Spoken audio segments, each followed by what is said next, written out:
Kung ang Tagalog ng rock ay bato. Ito guys yung viewpoint to. From here, kitang-kita na rin yung museum. Okay, let's do this. Alright, papasok na tayo ng parang dito yung wood making nila. For the structure ng museum. Mag-elephant ride tayo. Ayan na siya guys, oh. Hybrid ng temple and castle.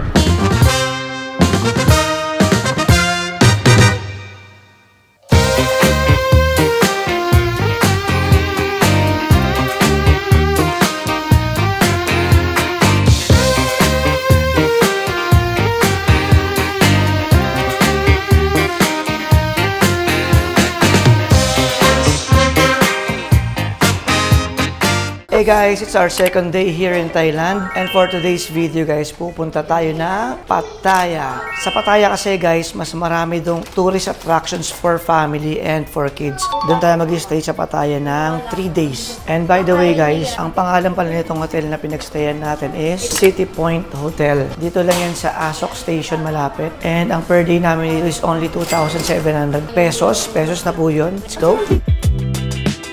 Ayan guys, paglabas nyo rito, andyan lang sa kanto yung train station, no? Ayan, no? Ayan. So dito namin napili sa Asok Station kasi nga dun sa Sukhumvit kasi parang masyadong crowded, and alam niyo naman sa Sukhumvit para siyang red district itong Bangkok. And yun, napakaraming inuman, mga bars, maraming nagkalat na alam niyo na mga sa prostitutions kasi normal dito yung mga nagtitinda ng mga weeds sa kalye. So kahit naglalakad ka, amoy na amoy mo. Medyo nakakailang kung may kasama kang bata naglalakad tapos naamoy nila yung mga weeds, di ba? So kaya we've decided dito na lang magstay. Alright, nandito tayo sa Terminal 21.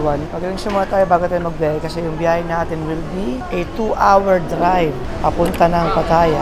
Okay guys, mag-order na tayo. Mag-order tayo siguro ng fish and vegetables kasi nakapag-beef na tayo kagabi. Let's go! So you're gonna make your own salad. Ayan. Thank you! Alright, let's eat our salad. Vegetable lang tayo ngayon kasi sobrang dami ko nakain na meat kagabi.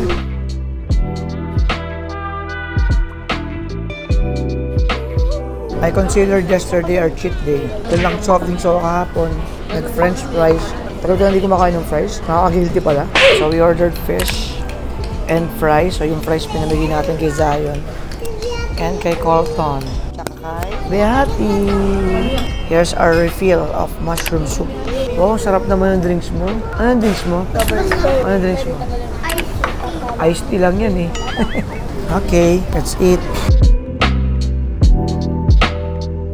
I'm cooking. Ayan, Kyrie, you have to slice your meat tapos lutuin mo dito. Napaso siya. Nawakan yung bato. Ano, akala mo panghilod? Akala ko meron naman sa loob. Ayan, grabe to mga anak ko. Steak agad ang gustong kainin. Mga steak lovers. Si Mama, anong in-order Mama? Fish and toasties. Pahinga rin sa meat. Kung ang Tagalog ng rock ay bato. Ba't ka kalbo? Ba't ka napaso? Ay, sampu, ba't ka kalbo? Oo. Si Zion pala libre. Free ka na si Zion. Kasi birthday mo eh. Birthday boy. Alright, let's do this. Sakay ka dyan? Oh. Kadiri ka tumae. Okay tayo. Nakuloko talaga itong bata. Baho daw. Kaya na, doon na tayo. Ang ganda ng klima ngayon guys. Hindi masyadong mainit. Actually, medyo masarap yung hangin. Medyo refreshing siya. Probably because dahil ang daming puno rito. Pero kasi the last time we were here, medyo mainit eh. Pero I don't know, for some reason ngayon, hindi masyadong mainit. Ayan, so for sure, ma-enjoy ito ng mga bata. Let's go! Ito guys yung viewpoint to. From here, kitang-kita na rin yung museum. Wow, ang ganda oh. So ako naka-shorts kayo guys. Bawal yung above the knee. Ever above the knee naman, pwede kayo mag-rent dito ng ng mga parang long shorts or pants. Pero pwede naman siyang di agad suotin. So suotin nyo siya before kayo pumasok ng museum. Alright, pasok na tayo. Oh my God, ang lamig. Woo! Let's go, let's go. Wow, ang ganda oh. Oh, You have to be careful lang sa sa steps nyo guys kasi kahoy lang itong hakbangan natin. Ayan guys, we have to wear a helmet. Tara dito tayo sa English speaking tour guide natin. Wow! Kay Kuya Pen, bagay din oh. Okay, let's do this. Dami nating kasabay oh. Buti na lang talaga, hindi masyadong mainit ngayon. Alright, papasok na tayo ng parang dito yung wood making nila. Wow, ang laki nito oh. Ito sculpture yung ginagawa nila oh. Ganda oh. Dito nila ina-assemble yung mga pieces, you know, for the structure ng museum. Also the interior. Over here naman guys, parang ito yung architectural design niya. Yung mga prototype. All wood talaga siya. Ito na guys oh. Wow, ang ganda.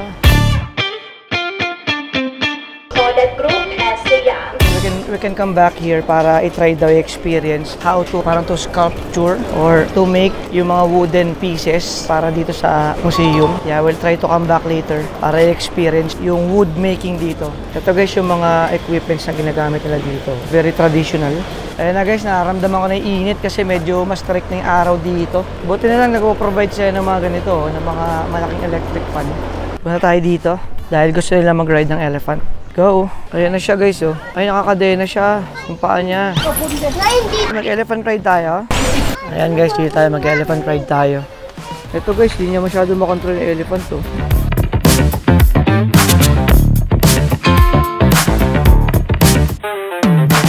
Hey guys, andito tayo ngayon sa Sanctuary of Truth Museum. Siyempre dito pa rin sa Pattaya. Ayan guys, kung nakita nyo yung background ko, napakaganda oh.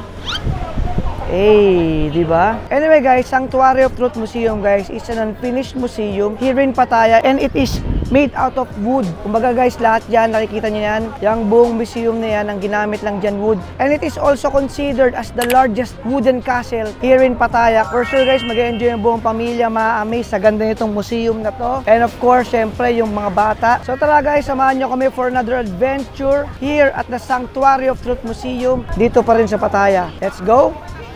So we're just waiting na maging available yung elephant doon. Pero actually guys, to be honest, medyo nag-hesitate na ako mag-ride ng elephant kasi nung nakita ko kanina, medyo parang hindi na masyado makontrol yung mga elephants.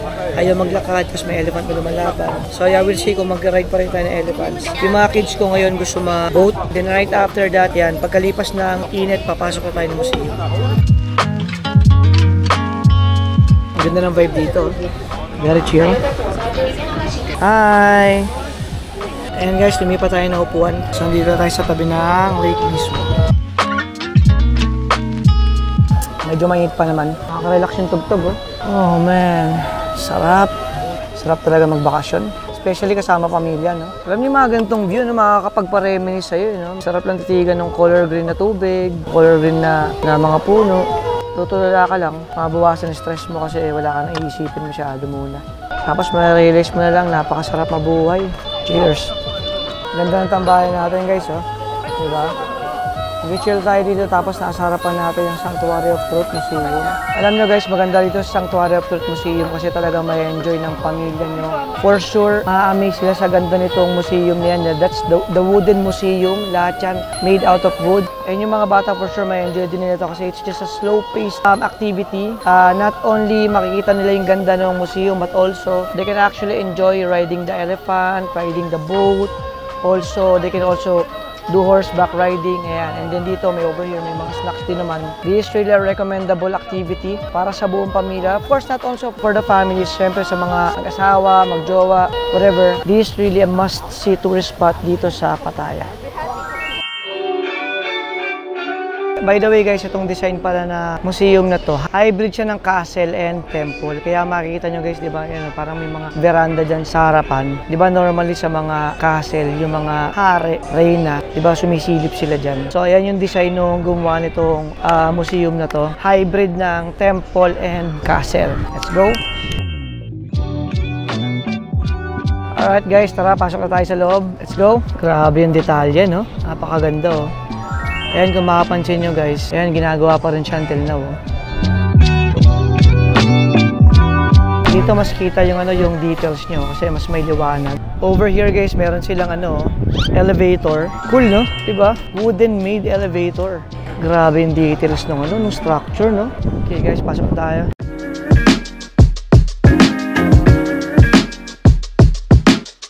Alright guys, we are now entering the museum. Kaya pala tayo pinag-helmet.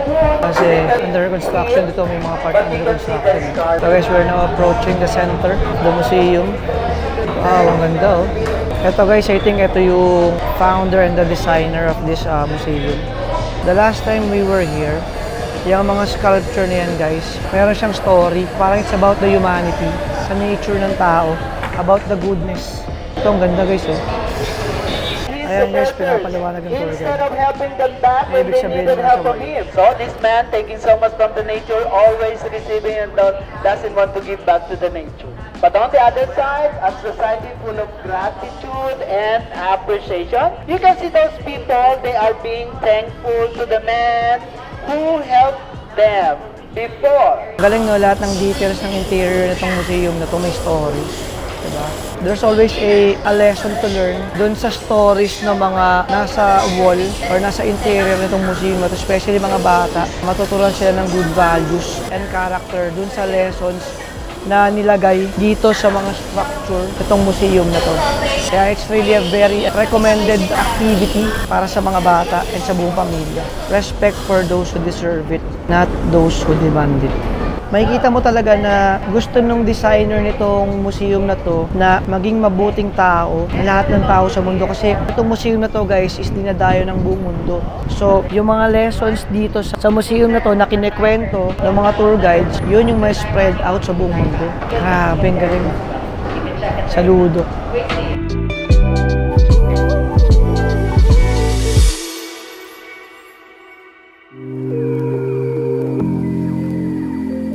Ayan guys, we took a first shoe para makapasok tayo dito sa Buddha.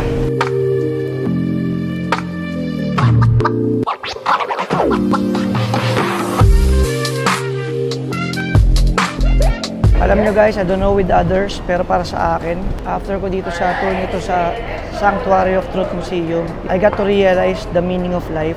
Yung mga material na bagay, kayamanan, whatever the likes of that, doesn't really matter and wala siyang halaga. What's important is, kumbaga yung ano yung buti na may iwan mo sa mundo once you go, once naman matay ka.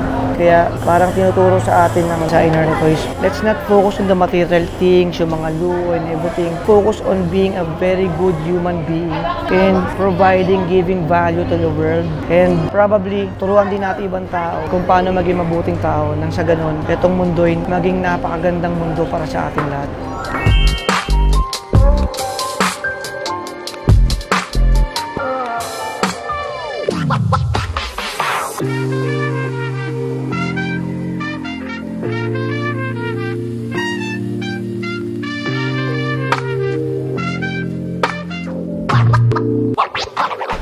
Okay, here's our service.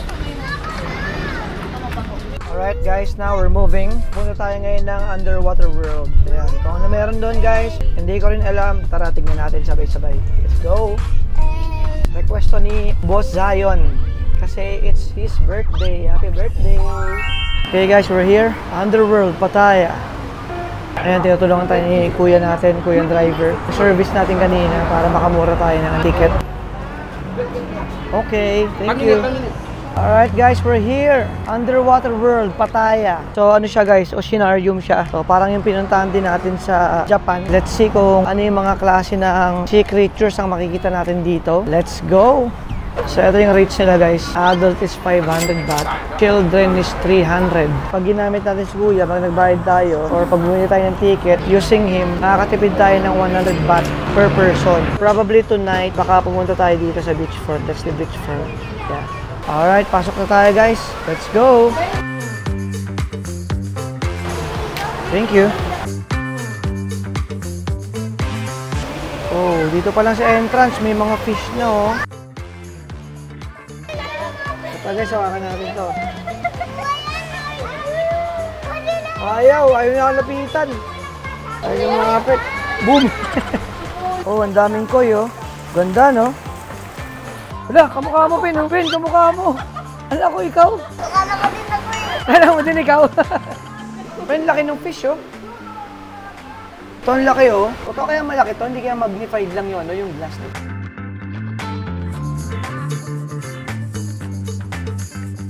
Okay guys, we are done here. at the Underwater World, Pattaya.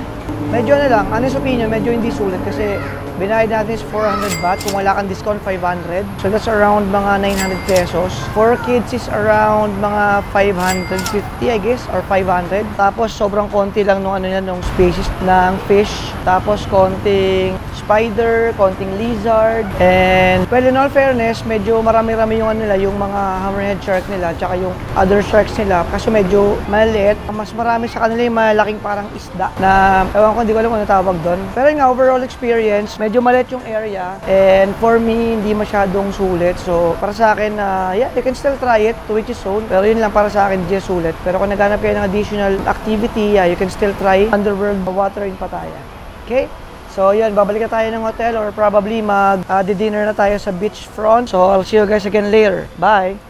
Ito guys yung tourist map ng Pattaya City. Oh. Ito yung mga attractions na pwede niyong puntahan. Ito, nakapunta na kami last year dito. Ito yung napunta natin kanina. Nung Nukya, we went here yesterday. Ito sa beach sana, plano namin pumunta dyan, no, Coral Island. Kaso, may kasama kasi tayong mga bata. Minisayam, I think nakapunta na tayo dito. Ito ngayon, dito tayo sa Underwater World. Art in Paradise, not yet. Ayan, so actually wala pa dyan iba, yung mga pwede pa natin puntahan. Wala pa dyan yung parang ice museum. Kaya so, search nyo lang sa TikTok or Google. Alright guys, pupunta na tayo ngayon ng Three Mermaid Cafe. It's an Instagrammable coffee shop. Dito kasi sa Pattaya, meron dito na tinatawag na parang coffee shop tour wherein yung tour guide nyo dadaling kayo sa iba't ibang coffee shop or famous coffee shop here in Pattaya. Pero this time, pupunta, actually last year nagawa namin yun, pero ngayon, ang pupuntahan natin is just the Three Mermaid Cafe. So, masarap yung pagkain at the same time, okay mag-picture dun. Let's go. Okay guys, nandito na tayo. Three Mermaid Cafe. So yan guys, when you enter here, there's a minimum order requirement. So 2,000 baht ang minimum order requirement for 5 person. Ayan. So hindi ako sure kung pag isa lang kayo, kung ilan yung minimum.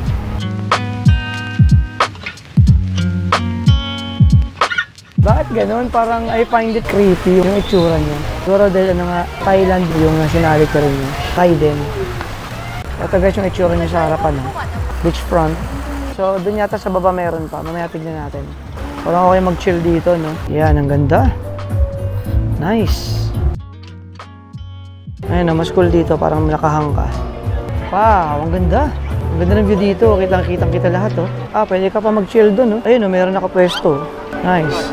Tapos dito, ayan. Yung nest sa edge.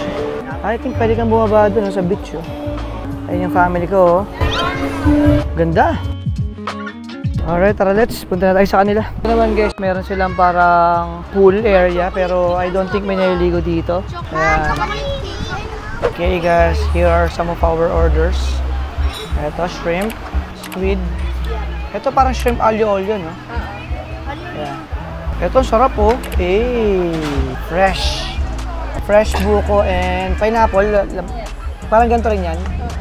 Hi, happy birthday. Sino may birthday? Sino may birthday? Kami kayo ni Kyrie. Eh, pawis na pawis, oh. Napakalikot kasi, eh. Chocolate cake. Ayun yung order ko. Spicy curry with seafood. Sarap. Alright, guys. Here's our orders. Alright, let's eat. Unahin natin tong... Ay, sarap, oh. Guys, kain na. Masarap to. Para siyang green curry, no? Para bakit ang galang ito? Pengi ako nila. Ayun na.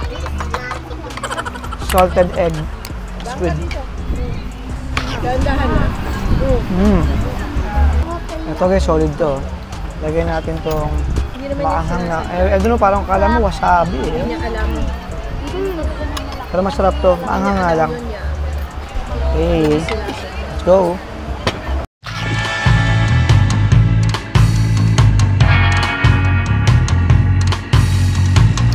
Chicken natin for the kids. Sarap. Happy birthday. Ayun lang. Alright, the aftermath. Okay, tapos Ubos. na ako. Parang Tapos na ako. natapon yata eh. Grabe, sobrang solid dito. Spicy curry, salted egg with squid. Itong chicken di ko natikman eh, pero mukhang masarap siya na ubos eh. Pero to, Solid pero sobrang anghang. Overall, sobrang solid guys. Meron pang meron pang live band oh. Siyempre dapat may dessert tayo. Birthday boy! Happy birthday! Happy birthday! Oh, sarap ng ice cream. To save the day. Check! Alright, pauwi na kami. Pauwi na tayo. Napakaangas. Happy birthday! Hey!